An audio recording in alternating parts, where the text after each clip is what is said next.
গত কয়েক বছর ধরে বাংলাদেশের ক্রিকেটে সবচেয়ে বেশি কথা হওয়া ক্রিকেটারদের একজন মুস্তাফিজ, এবং সেই কথায় সবচেয়ে বেশি বার আসে আমাদের দেব চৌধুরীর নাম। ওই কথাটা ফিরে ফিরে আসে যে মুস্তা ইজ নেভার কামিং ব্যাক। এখন এই জায়গাটা একটা যেটা ঝামেলা হয় যে মুস্তাফিজ তো এরপরেও মাঝে মাঝে 4 উইকেট 5 উইকেট মেরে দেয়। এই যে কিছুদিন আগে ইউএসএ তে 6 উইকেট মেরে দিল, আবার এই সিরিজেও দুর্দান্ত বল করতেছে। এরকম ক্ষেত্রে যেটা হয়, আবার একদল লোক ঝাঁপ দিয়ে পড়ে দেব চৌধুরীর বিপক্ষে প্রতিবাদ করার জন্য যে মুস্তা ফিরে আসছে, এখন দেব চৌধুরী কি বলবে। আসলে ওই যে আমি সবসময় বলি যে আমরা আসলে ব্ল্যাক অ্যান্ড হোয়াইট ভাবতে পছন্দ করি। দেব চৌধুরী যে কথাটা বলছে যে মুস্তা ইজ নেভার কামিং ব্যাক, এটাও যেমন মানে একটা চূড়ান্ত কথা, আবার মুস্তাফিজ ফিরে আসছে এটাও একটা চূড়ান্ত কথা। এর মাঝখানে একটা লাইন আছে, আমি বলবো এর মাঝখানে প্রচুর লাইন আছে। সেই লাইনগুলো নিয়ে আমি আজকে একটু আলোচনা করতে চাই যে মুস্তাফিজ কি আসলেই আছে, মুস্তাফিজ বাংলাদেশের জন্য কতটা আছে, 2015-16 সালের পর থেকে মুস্তাফিজ বাংলাদেশের জন্য কতটা আছে, এবং তার বিপক্ষে যে কথাগুলো যে সে ম্যাচ জেতাতে পারে না, সে শুধু মিরপুরে ভালো খেলে, এই কথাগুলো কতটা সত্যি। একটা বড় কথা আছে যে মুস্তাফিজ হচ্ছে মিরপুর বুলি, মানে মিরপুরের উইকেট পেলেই শুধুমাত্র সে ভালো করতে পারে, নতুবা সে ভালো করতে পারে না। এখন এই কথাটাই বা কতটা সত্যি, এই ব্যাপারগুলো আমরা একটু আজকে আলোচনা করব। দেখেন, প্রথমে একটা জিনিস একটা ডিসক্লেমার দিয়ে রাখি যে মুস্তাফিজ মিরপুর বুলি, এই কথাটা যদি আপনি একবারে স্ট্যাটিস্টিক্যালি দেখতে চান তাহলে আপনার মনে হবে সত্যি। আর মুস্তাফিজের অন্য যে কোনো জায়গার চেয়ে মিরপুরে সাফল্য বেশি। এখন কথা হচ্ছে যে শুধু এই কারণে মুস্তাফিজকে খারিজ করে দেওয়ার কোনো সুযোগ নাই। পৃথিবীর কোনো ক্রিকেটারকে এই কারণে খারিজ করা যায় না যে সে একটা ভেন্যুতে বেশি ভালো করে। তাই যদি হয় তাহলে মাহেলা জয়বর্ধনের অনেক রান আপনার কেটে নিতে হবে, শেন ওয়ানের অনেক উইকেট আপনার কেটে নিতে হবে, মুত্তিয়ামুর আলী ধরনের অনেক উইকেট আপনার কেটে নিতে হবে। প্রত্যেকেরই একটা ফেভারিট ভেন্যু থাকে, যে ভেন্যুর উইকেট কন্ডিশন দর্শক সবকিছু মিলায় ওখানে সে সেরা পারফরমেন্সটা করে। এখন ঘটনা হচ্ছে আমাদের যেটা দেখতে হবে, মুস্তাফিজের ক্ষেত্রে সেই ভেন্যুটা অবশ্যই মিরপুর, এটা এক বাক্যে স্বীকার করে নিতে হবে যে অন্য যে কোনো জায়গার চেয়ে মিরপুরে সে ভালো খেলে। এখন আমাদের যেটা দেখতে হবে যে মিরপুরের বাইরেও সে ভালো খেলে কিনা। এমন যদি হয় যে মিরপুরের বাইরে সে কিছুই করতে পারে না, মিরপুরে 6 উইকেট পায়, বাইরে 0 উইকেট পায় বা 1 উইকেট পায়, মিরপুরে তার ইকোনমি 6, বাইরে ইকোনমি 10, ডিফারেন্সটা যদি এরকম হয় আমাদের তাহলে মেনে নিতে হবে যে মিরপুর বলি সে, এবং মেনে নিতে হবে যে ওরে দিয়ে আসলে কিছু হবে না, ও নাই, ও আর কখনোই ফিরে আসবে না। এখন আমরা সেই জিনিসটা একটু স্ট্যাটিস্টিক্স দিয়ে দেখবো। আপনারা জানেন স্ট্যাটিস্টিক্সে আমার ব্যাপক দুর্বলতা আছে, যে জন্য এই যে মেশিনপত্র নিয়ে বসছি, তারপরেও স্ট্যাটিস্টিক্সের যদি ভুল করে থাকে আপনারা ধরায় দিবেন। তবে আমি চেষ্টা করছি, এই ক্ষেত্রে আমাকে জাহিন হোসেন প্রিন্স আমাকে একটু হেল্প করছে। আমি চেষ্টা করছি যতটা সম্ভব খুঁজে বের করার যে মুস্তাফিজের হোম অ্যান্ড অ্যাওয়ে ডিফারেন্সটা কেমন, এবং আরেকটা জিনিস খোঁজার চেষ্টা করছি যে দেশের বাইরে জয়ে তার অবদানটা কেমন। প্রথমত একটা জিনিস বলি, 2015 সালে মুস্তাফিজের যখন অভিষেক হলো, অভিষেকের পরপর 2 ম্যাচে 11 উইকেট নিল ইন্ডিয়ার বিপক্ষে। তারপরেই তো আসলে হাইপটা এমন একটা জায়গায় গেল যে আমাদের প্রত্যাশা হলো যে সে প্রতি ম্যাচে কমপক্ষে 5টা করে উইকেট নেবে। সেটাই যখন পারলো না তখন এইসব কথা শুরু হলো যে মুস্তাফিজ কি হারায় গেছে, মুস্তাফিজ কি পুরায় গেছে। আমরা যদি খুব গ্রসলি বলি, খুব জেনারেলাইজ করে বলি, তাহলে মুস্তাফিজ 5-6 উইকেট প্রতিদিন নিবে না, সেটা কেউ নেয় না। স্টিল তার অভিষেকের পর থেকে তার চেয়ে ভালো বোলার শর্টার ফরম্যাটে আমরা দেখি নাই, কল্পনাও করি নাই এত ভালো বোলার শর্টার ফরম্যাটে সে এখনো পর্যন্ত বাংলাদেশের। এর মধ্যে অনেক বড় বড় বোলার আসছে, ভালো ভালো বোলার আসছে, কাউরে আমরা ছোট করতেছি না, কেউ মুস্তাফিজকে অতিক্রম করে যেতে পারে না। শুধু টি-20-র কথা যদি বলেন, তার অভিষেকের পর থেকে টি-20-তে তার চেয়ে বেশি উইকেট কেউ পায় নাই, ইনক্লুডিং সাকিব আল হাসান, কেউ পায় নাই। তার অভিষেকের পর থেকে এখন পর্যন্ত উইকেট হচ্ছে 139টা, সেখানে ওই সময় থেকে এখন পর্যন্ত সাকিবের উইকেট হচ্ছে 105টা। এই দুজনেই ওই বছর থেকে, ওই 2015-র ওই এপ্রিল থেকে আমাদের সর্বোচ্চ উইকেট শিকারী, 100-র উপরে উইকেট এই সময় আর কেউ পায় নাই, এই দুইজন পাইছে। সেখানে মুস্তাফিজের সংগ্রহ হচ্ছে 139, ডিফারেন্স বুঝেন, 34টা উইকেটে আগায় আছে সে সাকিবের চেয়ে। এরপরে ওয়ানডের ক্ষেত্রে আসেন, মানে শর্ট আর দুটো ফরম্যাট। আমি কিন্তু এই পুরো আলোচনা, যত আলোচনা আজকে করব, টেস্টের কোনো আলোচনা এখানে আনবো না। আর মুস্তাফিজকে ওই অর্থে আমরা টেস্ট বোলার মনে করি না, আর টেস্ট বোলার হিসাবে তার ইউজও করা হয় নাই, ফলে টেস্টের হিসাব করার কোনো দরকারই নাই। আমরা আসলে শুধু ওয়ানডে এবং টি-20-র আলাপটা করবো আজকে। ওয়ানডেতেও তার অভিষেকের পর থেকে তার আশেপাশে কোনো বোলার বাংলাদেশে নাই। মুস্তাফিজ অভিষেকের পর থেকে এখন পর্যন্ত 175 উইকেট পাইছে, নিকটতম প্রতিদ্বন্দ্বী দ্বিতীয় পজিশনে আছে 122 উইকেট নিয়ে সাকিব, 105 উইকেট নিয়ে আছে মিরাজ। এই সময় আমাদের মাত্র 3জন বোলার 100 উইকেট নিয়েছে তার অভিষেকের পর থেকে, সেখানে সে বিপুল ব্যবধানে আগায় আছে। মানে বুঝলেন যে ওয়ানডে এবং টি-20তে মানে ভেনু অমুক তমুক সবকিছু বিবেচনা বাদ দিলে শুধু গ্রসলি যদি দেখেন কার সাকসেস সবচেয়ে বেশি, সেক্ষেত্রে তার অভিষেকের পর থেকে শর্টার ফরম্যাটে তার আশেপাশে কোনো বোলারই নেই, বাংলাদেশে কোনো বোলারই নেই। ফলে শর্টার ফরম্যাটে সে আমাদের সেরা বোলার অ্যাচিভমেন্টের দিক থেকে, সবচেয়ে বেশি উইকেট পাওয়ার দিক থেকে। কারণ আর্গুমেন্ট তো এগুলো নিয়ে হচ্ছে না। যারা আর্গুমেন্ট করেন যে মুস্তাফিজ এফেক্টিভ না, মুস্তাফিজ হোম বুলি, এসব আর্গুমেন্ট যারা করেন তারা তো আসলে পয়েন্ট ধরে ধরে আর্গুমেন্ট করেন। তারাও তো স্বীকার করেন যে মুস্তাফিজ এই সময় আমাদের সর্বোচ্চ উইকেট শিকারী।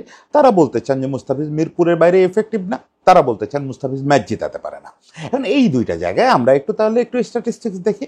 তিনটা ক্ষেত্রে আমরা স্ট্যাটিস্টিক্স দেখবো, ওয়ানডেতে স্ট্যাটিস্টিক্স দেখবো, টি-20 ইন্টারন্যাশনাল স্ট্যাটিস্টিক্স দেখবো, আর অল কাইন্ড অফ টি-20 মানে ফ্রাঞ্চাইজি অমুক তমুক মিলায় আমরা স্ট্যাটিস্টিক্স দেখবো যে দেশে এবং দেশের বাইরে তার পারফরমেন্স কেমন এবং উইনিং ম্যাচে তার অবদানটা কেমন। প্রথমে একটু সব ধরনের টি-20 নিয়ে কথা বললে, মুস্তাফিজ তো শুধু জাতীয় দলের হয়ে টি-20 খেলে না, সে তো সবচেয়ে বেশি ফ্রাঞ্চাইজি খেলোয়াড়দের একজন আমাদের খেলোয়াড়দের মধ্যে। ফলে তার আসলে দেশে এবং দেশের বাইরে সব ধরনের টি-20 হিসাবটা আমাদের একটু জানা দরকার। সব ধরনের টি-20 হিসাব যদি আমরা করি তাহলে দেখতে পাবো মুস্তাফিজ সব ধরনের টি-20তে দেশে এবং দেশের বাইরে এখন পর্যন্ত 289টা ম্যাচ খেলছে, 362টা উইকেট পাইছে। সব মিলে তার ইকোনমি রেট হচ্ছে 7.45। মানে সে কখনোই 8-এর উপরে তার অ্যাভারেজ ইকোনমি রেট না। আর তার অ্যাভারেজ হচ্ছে মানে উইকেট টেকিং অ্যাভারেজ হচ্ছে 21 পয়েন্ট সামথিং। এটা হচ্ছে তার সব ধরনের টি-20 মিলে সব ভেন্যুতে, দেশে দেশের বাইরে বিভিন্ন জায়গায়। এর মধ্যে সে দেশের বাইরে 121টা ম্যাচ খেলছে, সে তার মধ্যে সে 159টা উইকেট পাইছে। এখানে তার অ্যাভারেজ কিন্তু তার ক্যারিয়ার অ্যাভারেজের চেয়ে কম, মানে 20 পয়েন্ট সামথিং হচ্ছে ক্যারিয়ার অ্যাভারেজ। মানে সে দেশের বাইরে বেশি উইকেট নিছে, উইকেট নেওয়ার হারটা দেশের বাইরে বেশি। দ্বিতীয় কথা হচ্ছে ইকোনমি খুব সামান্য বাড়ছে, যেখানে তার সব মিলে ইকোনমি হচ্ছে 7.45, দেশের বাইরে ইকোনমি হচ্ছে 7.61। মানে 0.2 মতো ইকোনমি দেশের বাইরে বেশি তার ক্যারিয়ার এবার ইকোনমির চেয়ে। তাহলে বুঝতে পারতেছেন যে তার সব ধরনের টি-20 যদি আপনি হিসাব করেন তাহলে সে মোটেও দেশের চেয়ে দেশের বাইরে খারাপ করে না। অন্তত এই পরিসংখ্যানে তার হোম বুলি বলার কোনো সুযোগ নাই। সে রেগুলার ইন্ডিয়ার বিভিন্ন রান পোষাবা উইকেটে বল করতেছে, সেখানে বল করেও সে ইকোনমি এরকম ধরে রাখছে, অ্যাভারেজ বরং কমাইছে দেশের বাইরে। তার মানে সে মোটেও মিরপুরের উইকেটের উপর ডিপেন্ডেবল না সব ধরনের টি-20 বিবেচনা নিলে। আরো দুটো জিনিস একটু হিসাবের বাকি থাকে, যে সে দেশের বাইরে ম্যাচ জিতাইছে কেমন এবং টোটাল ম্যাচ জিতাইছে কেমন। সে যে টোটাল টি-20 খেলছে 289টায়, এর মধ্যে 138টাতে সে তার দলকে জয় দেখাইছে। হ্যাঁ, 138টাই তো তার হাত ধরে জয় আসে নাই, কিন্তু আমরা যখন দেখবো এই ম্যাচগুলোতে ইকোনমি তার 7-এরও নিচে, তখন আমরা পরিষ্কার বুঝতে পারবো যে এই 138টা ম্যাচের একটা বড় অংশে বা 138টা ম্যাচের প্রত্যেকটাতে সে দারুণ বল করছে। তা নাহলে ইকোনমি তার ক্যারিয়ার ইকোনমির চেয়ে একেবারে 1.5 কমে যাওয়ার কোনো সুযোগ নাই, এবং অ্যাভারেজও এখানে 20-এর নিচে নেমে আসছে। মানে সে এইসব উইনিং ম্যাচে উইকেটও অনেক বেশি পায়। এবং আমরা যদি শুধু দেশের বাইরে উইনের কথা ভাবি, দেশের বাইরে অল কাইন্ড অফ টি-20তে তার উইন কেমন, সেটার সংখ্যা হচ্ছে 55। এখানে তার অ্যাভারেজ আরও কম, এখানে অ্যাভারেজ 16-র কাছাকাছি। মানে দেশের বাইরে সে যখন দলকে টি-20 জেতায়, সেটা কোনো আইপিএল দলকে জেতাক, বাংলাদেশ ন্যাশনাল টিমকে জেতাক বা পিএসএল দলকে জেতাক, সব জায়গাতে তার ইকোনমি অনেক কম। মানে যে ম্যাচগুলোতে সে ম্যাচ জিতছে, তার টিম ম্যাচ জিতছে, এবং অ্যাভারেজও অনেক কম। মানে বোঝা যাচ্ছে সে এরকম 55টা ম্যাচ দেশের বাইরে তার দলকে জিতাইছে। বোঝা যাচ্ছে যে দেশের বাইরে ম্যাচ জেতানোর ক্ষেত্রে মুস্তাফিজ আসলেই অপ্রতিদ্বন্দ্বী। মানে টি-20 সব ফরম্যাট যদি আমরা হিসাব করি, এবার আমাদের আরো দুটো জিনিস বাকি থাকে। এই আলোচনাটুকু যখন আমরা করলাম তখন আমি জানি যে একটা তীব্র একটা শাউট উঠবে যে ভাই মুস্তাফিজের আপনি হিসাব করতেছেন এগুলো আইপিএল এ দিয়েই আসলে তার হিসাবটা কাভার হয়ে যাচ্ছে। আইপিএল এর হিসাব আমরা দেখাবো যে আইপিএল এ তার ইকোনমি হচ্ছে 8-এর কাছাকাছি, সে আইপিএল এ দুর্দান্ত বল করছে, তারপরে শুধু আইপিএল তাকে এই জায়গায় আনে নাই, অনেকেই বলবেন যে আইপিএল এর পরিসংখ্যানের কারণে দেশের বাইরে তার পরিসংখ্যান ভালো মনে হয়, সে আসলে ন্যাশনাল টিমরে জিতাইতে পারে না। আসলে কি তাই? আমরা তাহলে ন্যাশনাল টিমের ওয়ানডে এবং টি-20 পরিসংখ্যানটা একটু দেখি। হ্যাঁ, ওয়ানডেতে ন্যাশনাল টিমের হয়ে তার দেশের বাইরে পারফরমেন্স একটু পুয়ার। ওয়ানডেতে সে এ পর্যন্ত 112 ম্যাচে 136 উইকেট নিচ্ছে এবং সেখানে তার অ্যাভারেজ বেশ ভালো, ওই যে 20 পয়েন্ট সামথিং, ইকোনমিও 5 পয়েন্ট সামথিং।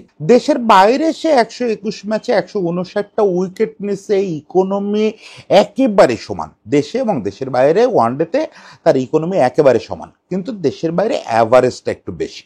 সেক্ষেত্রে আমরা বলতে পারি হ্যাঁ, ওয়ানডেতে দেশের বাইরে তার সাফল্যের হার, অ্যাচিভমেন্টের হার তুলনামূলক কম। কিন্তু এইটা দিয়েই কি আসলে দেশের বাইরে তার সব ওয়ানডেটা বোঝা হয়ে গেল? না, বোঝা হয়ে গেল না। আমাদের এখানে দেখতে হবে হচ্ছে দেশের বাইরে সে ওয়ানডে জিতাইতে পারছে কিনা আমাদের। সেখানে সংখ্যাটা বেশ কম। সে তার ক্যারিয়ারে এ পর্যন্ত 36টা ওয়ানডেতে উইনিং কজের অংশ ছিল, যেখানে সেই আসলে সবচেয়ে উল্লেখযোগ্য পারফর্মার ছিল। সেই সংখ্যাটা দেশের বাইরে মাত্র 13টা, মাত্র 13টা। কিন্তু মজার ব্যাপার হচ্ছে এই 13টা ম্যাচে সে সেরা পারফর্মার, মানে সবসময় ম্যান অফ দ্য ম্যাচ হচ্ছে তা না। এই 13টা ম্যাচে তার ইকোনমি 4 পয়েন্ট সামথিং, যেখানে তার ক্যারিয়ার ইকোনমি 5 পয়েন্ট সামথিং। এই 13টা ম্যাচে ইকোনমি হচ্ছে 4 পয়েন্ট সামথিং, অ্যাভারেজ 16 কম। মানে যখন আমরা বিদেশের মাটিতে জয় পাইছি ওয়ানডেতে, জিতছি তো খুব কম। শুধু মুস্তাফিজের দিকে আঙ্গুল তুলবো কেন? এই সময় আমরা 13টা মাত্র ম্যাচ তার কাছ থেকে আমরা ওয়ানডেতে অ্যাওয়ে উইন পাইছি। তার মানে এই সময় আমরা তো ম্যাচই জিতছি কম। সেখানে যে কয়টা জিতছি সেখানে আবার মুস্তাফিজের অবদান সবচেয়ে বেশি। টি-20তে কিন্তু ব্যাপারটা খুব ইন্টারেস্টিং। টি-20তে এই ছেলের দেশের মাটিতে টোটাল, বা দেশের মাটিতে দেশের বাইরে মিলায় টোটাল অ্যাভারেজ হচ্ছে 20.67, ইকোনমি হচ্ছে 7.34। কিন্তু মজার ব্যাপার হচ্ছে অ্যাওয়েতে তার ইকোনমি কমছে। অ্যাওয়েতে ইকোনমি হচ্ছে একেবারে 7-এর কাছাকাছি। এখানে অ্যাওয়েতে তার অ্যাভারেজও কমছে। যখন উইনিং কজের প্রশ্ন আসছে, দেশে এই উইনিং কজে তার ইকোনমি 5-এর মতো, দেশের বাইরে উইনিং কজে টি-20তে ইকোনমি 6-এর মতো। মানে বোঝেন, একটা লোক দেশের বাইরে ন্যাশনাল টিমের হয়ে ইকোনমি ধরে রাখছে উইনিং কজে 6-এর মতো। এবং আপনি জানেন দেশের বাইরে উইনিং ম্যাচে মুস্তাফিজের অ্যাভারেজ হচ্ছে 10 পয়েন্ট সামথিং, যেখানে তার ক্যারিয়ার অ্যাভারেজ হচ্ছে 20। মানে সেটা 10-এ নামায় নিয়ে আসছে। দেশের বাইরে যখনই বাংলাদেশ ম্যাচ জেতে, 50+ ম্যাচ জিতছে বাংলাদেশ দেশের বাইরে টি-20তে মুস্তাফিজের জামানায়, প্রায় সবগুলোতে সে সেরা পারফর্মার। মানে এই ম্যাচগুলো জিতছেই সে, মূলত আমরা জিতছি মুস্তাফিজের কারণে। হ্যাঁ, বাকি সবার অবদান আছে। কিন্তু আমরা যখন বলি যে মুস্তাফিজ দেশের বাইরে খুব ভালো করে না, দেশের বাইরে ম্যাচ জিতাতে পারে না, তখন এই পরিসংখ্যানগুলো আমাদের একবার চোখে আঙ্গুল দিয়ে, চোখের ভিতরে আঙ্গুলের গুঁতো দিয়ে বলে দেয় যে না, এগুলো হাইপ মাত্র, এগুলো হাইপ মাত্র। এগুলো হয় কি যে আমরা আসলে দেশে মুস্তাফিজকে যখন দেখি, এই ফাঁকে একটু বলি যে মুস্তাফিজ আসলে কি, কেন মুস্তাফিজরা নিয়ে এত হইচই। আপনার মনে আছে 2015 সালে ওই ইন্ডিয়ার বিপক্ষে দুটো ম্যাচের কথা? রোহিত শর্মা, বিরাট কোহলি ওরা খাবি খাচ্ছিল মুস্তাফিজের বলে, এবং ওই সময় 2017 পর্যন্ত আমরা দেখছি সে ব্যাটসম্যানদের নাচাচ্ছে। সেটা কিভাবে নাচাইছে? নাচাইছে হচ্ছে মূলত স্পিন বল করে। আপনার শুনতে একটু অবাক লাগছে? এইটাই আসলে রিয়েলিটি। মুস্তাফিজরা, আমি বলি যে কেউ যদি টেকনিক্যালি দেখেন, তাহলে মুস্তাফিজ তো একজন জোরে বল করা স্পিনার। মানে কাটার বলটা কি? কাটার বল হচ্ছে উইকেটে বল পড়বে, বল পড়ে একটু গ্রিপে একটা টার্ন করবে। এটা কিন্তু সুইংও করবে না, মুভও করবে না, টার্ন করবে, একদম স্পিনারদের মতো টার্ন করবে। সেই টার্নটা করবে গ্রিপের ভরসায়, উইকেটে একটু গ্রিপ লাগে এই কাটারটা করতে। এবং সে কাটারে, সে একটা অফ কাটারে সে একটা দারুণ কাজ করে। সেটা একটা স্লোয়ার কাটার মারে, একটা ফাস্টার কাটার মারে, এবং সেই পেস ভেরিয়েশনে সে প্রায় 10 কিলোমিটার 15 কিলোমিটার বলের পেস ভেরিয়েশন করে। ফলে এই 4টা জিনিস যখন সে একসঙ্গে করে, মানে পেস ভেরিয়েশন এবং কাটারের ভেরিয়েশন, এইগুলো যখন সে একসঙ্গে করে, তখন কার্যত এই বল খেলা যায় না। এবং আমরা দেখছি মিরপুরে, তখন আমরা দেখছি আইপিএলেও, সে বছর আইপিএলে মানে 2016 আইপিএলে ওর ইকোনমি ছিল 6.09। মানে আইপিএলে গিয়েও সে ওই রকম না চাইছে। হ্যাঁ, সে সময় ওই রকম খানিকটা পছন্দের উইকেট পাচ্ছে এবং স্লোয়ার ফাস্টার ভেরিয়েশন অনেক বেশি করতে পারছে।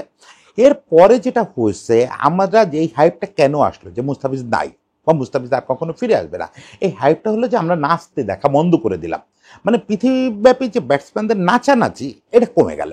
তারা বুঝে ফেললো যে মুস্তাফিজ কি করবে। প্রথমত হচ্ছে যে একদম গ্রিপ হয় এরকম উইকেটেও মুস্তাফিজের ব্যাপারে একটা পূর্ব নির্ধারিত ধারণা ব্যাটসম্যানদের তৈরি হয়ে গেল, যে ব্যাটসম্যানরা জানে যে মুস্তাফিজ হচ্ছে এইভাবে আমাকে নাচাবে, ফলে তারা প্রিপেয়ার্ড হওয়া শুরু করলো অনেক বেশি। আজকের দিনে কিন্তু আপনি ক্রিকেটে খুব বেশিক্ষণ এই ধরনের কি বলে জাদুকরী অস্ত্র খুব বেশিক্ষণ জাদুকরী অবস্থায় রাখতে পারবেন না, কারণ প্রচুর অ্যানালিসিস হবে, আপনার প্রত্যেকটা মুভমেন্ট অ্যানালিসিস হবে, আপনার ফিঙ্গার পজিশন, গ্রিপ সব কিছু অ্যানালিসিস হবে, ফলে আপনি খুব বেশিক্ষণ এটা ধরে রাখতে পারবেন না। ফলে কি হচ্ছে, মুস্তাফিজের নিয়ে যে নাচানাচি ব্যাটসম্যানদের যে আতঙ্ক, ওটা কমে গেছে। এই আতঙ্ক কমে যাওয়া, আমরা চোখের সামনে নাচতে দেখা কম, মানে ভয় পাচ্ছে, বারবার করতেছে, সেটা কমছে। আবার একই সঙ্গে এটাও সত্যি, যারা এটাও বলেন যে মুস্তাফিজ একদম ফ্ল্যাট উইকেটে আসলে নিষ্ক্রিয় হয়ে যায়, এটাও ঘটছে। আমরা এই দুটো জিনিস দেখে, মানে নাচানাচি বন্ধ হয়ে গেছে দেখে এবং ফ্ল্যাট উইকেটে মুস্তাফিজ কিছু পারতেছে না দেখে আমরা ধরে নিচ্ছি মুস্তাফিজ নাই। আমরা স্ট্যাটিস্টিক্স খেয়াল করতেছি না, match of the match award খেয়াল করতেছি না, কতগুলো ম্যাচ জেতাচ্ছে খেয়াল করতেছি না, টোটাল কেমন উইকেট পাচ্ছে খেয়াল করতেছি না। এখন কথা হচ্ছে যে তাহলে আপনি যুক্তি দিতে পারেন ভাই নাচানাচি বন্ধ হয়েছে, তাইলে তো উইকেট পাওয়ার কথা না। না, নাচানাচি শেষ কথা না।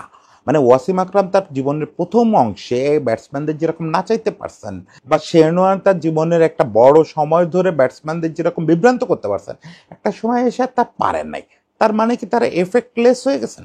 তারা তখনও উইকেট নিছেন, তাদের বল তখনও খেলতে পারে নাই, কিন্তু মোটামুটি বোঝা শুরু করছে। এবার আসেন যে একেবারে ফ্ল্যাট ট্র্যাকে মুস্তাফিজ একটা নিষ্ক্রিয় বোলার, নন এফেক্টিভ বোলার, এটা প্রতিষ্ঠিত সত্য।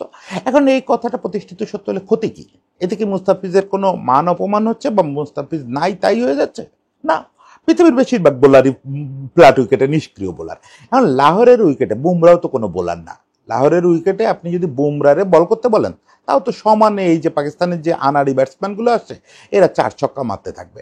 পৃথিবীর সবাই এই ধরনের ফ্ল্যাট উইকেটে কার্যকর বোলার সারা পৃথিবীতে হাতে গুনে দেখা যাবে। আপনি যদি পৃথিবীর ইতিহাস করেন তাহলে দেখা যাবে 10 জন বোলার পাইছেন যারা সব ধরনের উইকেটে খুব কার্যকর। আমরা তো সেই দাবি করতেছি না যে মুস্তাফিজ সর্বকালের সেরা বোলারদের একজন, এই দাবি তো আমরা করতেছি না যে মুস্তাফিজ, ওয়াসিম আকরাম বা মুস্তাফিজ আসলে বুমরা এইসবের কেউ না।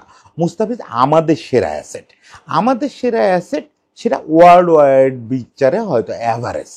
এই জিনিসটা আমরা যে সময় মাথায় ঢুকাইতে পারবো যে আমাদের সেরা মানেই বিশ্বের সেরা না, বা সর্বকালের সেরা না, আমাদের সেরা সবাই সাকিব হবেন না, এবং এটা হওয়া সম্ভব না। একটা দেশ থেকে, আমাদের মতো একটা মিডিওকোর দেশ থেকে যতগুলো বেস্ট বেরোবে সবগুলো ওয়ার্ল্ড বেস্ট হয়ে যাবে, এটা হয়? আমাদের দেশের সেরা বিজ্ঞানীকে বিশ্বের সেরা বিজ্ঞানীদের ধারে কাছে যেতে পারবে? আমাদের দেশের অন্য কোনো প্রফেশনের সেরা কি বিশ্বের সেরাদের ধারে যেতে পারবে? সেক্ষেত্রে আমরা মুস্তাফিজের যে বাতিল করে দিচ্ছি বিশ্বসেরা না হওয়াতে, মানে ফ্ল্যাট উইকেটেও ভালো না করাতে, এটা হচ্ছে আমি মনে করি অতিরিক্ত প্রত্যাশা, অতিরিক্ত হাইপের একটা রেজাল্ট। আমরা ধরেই নিছি যে প্রথম 2 ম্যাচেও 11 উইকেট পাইছে, জীবনের প্রথম 2-3 বছর সে ওই রকম না চাইছে, কাউন্টিতে গিয়ে না চাইছে, পিএসএল এ না চাইছে, আইপিএল এ না চাইছে, ও সারা জীবন তাই করবে, এটা হবে না। ও ফ্ল্যাট উইকেটে পারবে না, সারা জীবন এটা করতে পারবে না। আমাদের দেখতে হবে আমাদের জন্য সে কে, আমাদের জন্য সে বেস্ট। এখনো পর্যন্ত শর্টার ফরম্যাটে আমাদের জন্য তার আশেপাশে কেউ নাই, ফলে আমাদেরকে ওইভাবে তাকে মূল্যায়ন করতে হবে। আমি জানি মুস্তাফিজের সময়টা এখন শেষের দিকে, স্টিল গতবার আইপিএলে বদলি হিসাবে গিয়ে এবারও কিন্তু সে 7.90 ইকোনমিতে বল করছে, বেশ সাকসেস পাইছে। মানে যতই বলি শেষের দিকে, এখনো শেষের লক্ষণ আমি দেখতেছি না, যে ফুরায় যাচ্ছে তা না। আর এই যে পাকিস্তানের বিপক্ষে যে সিরিজটা খেলতেছে, প্রথম ম্যাচটা তো আমরা মুস্তাফিজকে কেন্দ্র করেই জিতলাম। দেখেন এবছর ওই যে প্রিন্সের কথা বলে, প্রিন্স এবছর একটা স্টার্স দেখালো যে এবছর আমরা যতগুলো টি20 জিতছি মুস্তাফিজ দলে থাকলেই জিতছি, তা না হলে আমরা জিততে পারি না। আমরা 200 রান করেও ম্যাচ হেরে গেছি, মুস্তাফিজ ছিল না দলে, এরকম অবস্থায়। এখনো পর্যন্ত আমাদের টি20 বা ওয়ানডে জিততে গেলে মুস্তাফিজরে লাগে। বাইরে মানে ওরে কেন্দ্র করে শরীফুল, তানজিম হাসান, সাকিব, তারপরে এই যে নাহিদ রানা, কত ছেলে পেলে আসছে, রিশাদ, অনেকে বল করবে, কিন্তু মাঝখানে একটা নিউক্লিয়াস থাকতে হয়, সেই নিউক্লিয়াসটা হচ্ছে মুস্তাফিজ। এই লোকটারে, এই ছেলেটারে এখন ওর মুখ থেকে কেন যেন, বয়সটা করে কম হলো না, মানে আমাদের বিবেচনায় তো বাচ্চা, কিন্তু এক্সপেরিয়েন্স হয়ে গেল 10 বছরের উপরে, এখন আস্তে আস্তে ডিক্লাইনিং হবে, একসময় পুরায় যাবে, কিন্তু মুখে সেই ইনোসেন্সটা আছে। যে ইনোসেন্সটা সেই 2016 সালে ওর বাড়িতে গিয়ে দেখছিলাম, সাতক্ষীরায় দেখছিলাম, সেটা এখনো আছে। তারপরেও ওর তো বয়স হয়েছে, এক্সপিরিয়েন্স হয়েছে, আমরা ওর সিনিয়র হিসাবে ঠিক সম্মান দিই না। এটা আমার কাছে খুব দুঃখজনক লাগে, খুব দুঃখজনক লাগে। ও যে অ্যাচিভমেন্ট এই 10 বছর ধরে আমাদের এনে দিচ্ছে, যত আনন্দের উপলক্ষ এনে দিচ্ছে, সেই সম্মানটা কেন যেন ও পায় না। আমাদের একটা নেগলেক্ট ওর প্রতি আছে যে মুস্তাফিজ চলে না, তারপরেও কতটা চলতেছে সেটা একবার একটু ভেবে দেখবেন। ভেবে দেখে এই ছেলেটারে একটু আমার মনে হয় সম্মান দেওয়ার সময় চলে আসছে, একটু রেসপেক্ট দেওয়ার সময় চলে আসছে। ও এখন সিনিয়র মানুষ, ওরে এখন এই রেসপেক্টটা দেওয়ার সময় আসছে। আমরা সবাই আশা করি মুস্তাফিজ অ্যাটলিস্ট যেটুকু আছে এইটুকু নিজের ধরে রাখবে, এবং আরও বেশ কিছুদিন এই যে তরুণরা যারা আসছে তাদের ভিতরে এগুলো ছড়া দিয়ে যাবে। এদের কেউ যদি ওর কাছ থেকে এই স্লোয়ার কাটারটা শিখে রাখতে পারে, যে কোনো একটা ছেলে, ধরেন তানজিম সাকিব যে বলটা করে এর সঙ্গে ও যদি স্লোয়ার কাটারটা মিশাইতে পারে, বা শরীফুলের যে এয়ারে সুইং, ওইটার সঙ্গে যদি একটা দুটো স্লোয়ার কাটার মারতে পারে, আমি জানি শরীফুল চেষ্টা করতেছে এবং সেখানে মুস্তাফিজ ওরা ভালো হেল্প করতেছে, এগুলো যদি হয়ে যায় তাহলে ওর কোন লেভেলে চলে যাবে। তখন মুস্তাফিজের অবদান আমাদের স্বীকার করতে হবে না। সবাই ভালো থাকবেন, মুস্তাফিজের জন্য অনেক ভালোবাসা।